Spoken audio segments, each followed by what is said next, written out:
Titanic ship का वाकया कोई अनफॉर्चुनेट एक्सीडेंट नहीं था, बल्कि ये एक प्लान्ड डिजास्टर था। और इस डिजास्टर के पीछे सबसे बड़ा हाथ था इस शिप के मेन डिजाइनर थॉमस एंड्रयूज का। कब, कैसे और कहां, जानते हैं वीडियो में। Titanic was a new breed of luxury liner. Titanic left port in Southampton, England. Among her passengers were many of the wealthy and influential. The band played the gayest tunes and American ragtime dances. The time was 11:40. The iceberg grazed the right side of the ship. And all of a sudden she lifted up quickly. Everything that was movable was going through her.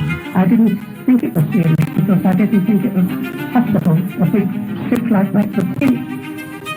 It sank very quickly. 10 April 1912 RMS Titanic अपने जमाने का सबसे बड़ा और सबसे luxurious जहाज अपने पहले सफर पर निकलता है। यह जहाज साउथ एम्पटा इंग्लैंड से न्यूयॉर्क जा रहा है और इसके अंदर हर तरह के लोग बैठे हैं, बड़े बड़े इंडस्ट्रियल्स और एक्टर्स से लेकर इमिग्रेंट्स तक, जो कि एक बेहतर जिंदगी की तलाश में अमेरिका जा रहे हैं। इस जहाज की कमांड संभाले हैं 62 साल के senior captain Edward John Smith. Passengers में, पब्लिक में और मीडिया में बहुत एक्साइटमेंट है इस जहाज को लेकर। आखिर ना सिर्फ ये उस वक्त की सबसे बड़ी शिप है 269 मीटर लेंथ में और 53 मीटर हाइट में, बल्कि इसमें जो लग्जरियस इस्तेमाल किया गया है उनकी कॉस्ट उस जमाने में पड़ी थी $7.5 मिलियन, जो कि इन्फ्लेशन को अकाउंट में रखते हुए आज के $400 मिलियन के बराबर है। शिप के अंदर की लग्जरियस थिंग्स और फैसिलिटीज किसी 5 स्टार होटल को भी पीछे छोड़ दें। स्टेन ग्लास की windows, ornate wood panelling, 2 grand staircases, एक heated swimming pool, Turkish bath, electric bath, एक जिम, एक स्क्वैश कोर्ट, 4 रेस्टोरेंट्स, 2 बार्बर की शॉप्स और एक लाइब्रेरी भी।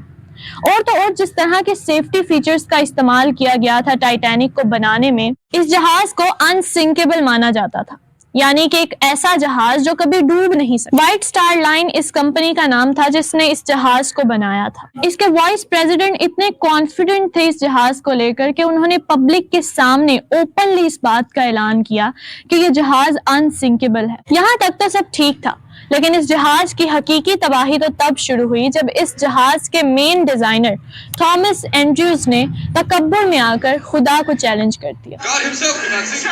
जी हाँ, थॉमस एंड्रयूज ने अपनी हदूद को पार करते हुए खुदा को चैलेंज कर दिया और कहा, God himself can not sink this ship, यानी अगर खुदा खुद भी चाहे तो इस शिप को डिबो नहीं सकता। थॉमस एंड्रयूज का ये एक जुमला इस शिप और इसमें मौजूद 2000 से ज्यादा लोगों की तबाही का सबब बना।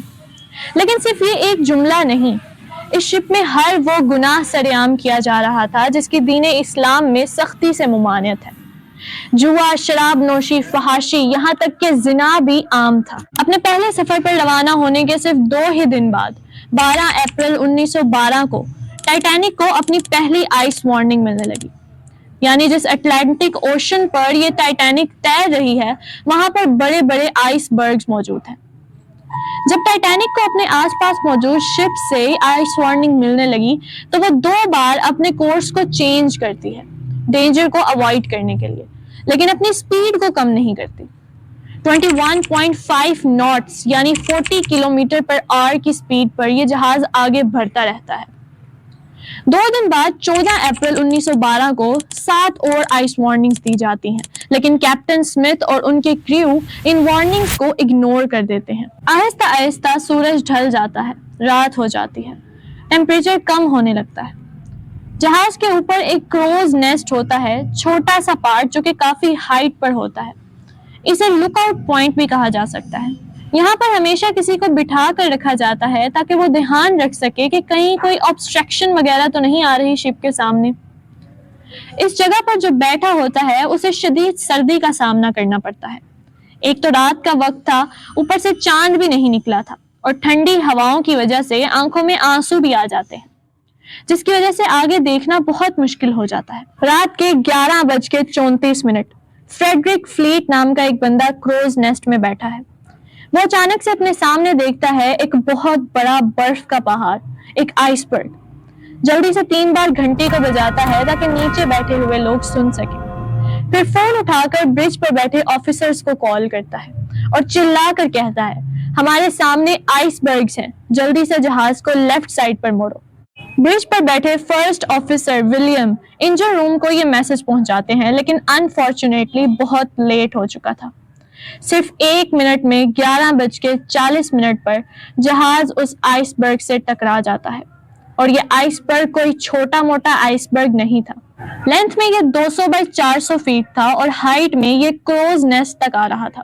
سائنٹسٹ کے ایسٹیمیٹ کے مطابق یہ آئس برگ وزن میں قریب 1.5 ملین ٹنز تک تھا، اور یہ شپ مسلسل 10 سیکنڈ تک اس آئس برگ کے ساتھ گھستی چلے گئی، اور اس شپ کے فرنٹ پارٹ پر ایک بہت بڑا ہول ہو گیا۔ 3 گھنٹے بھی نہیں لگے اس انسنکیبل جہاز کو ڈوبنے میں۔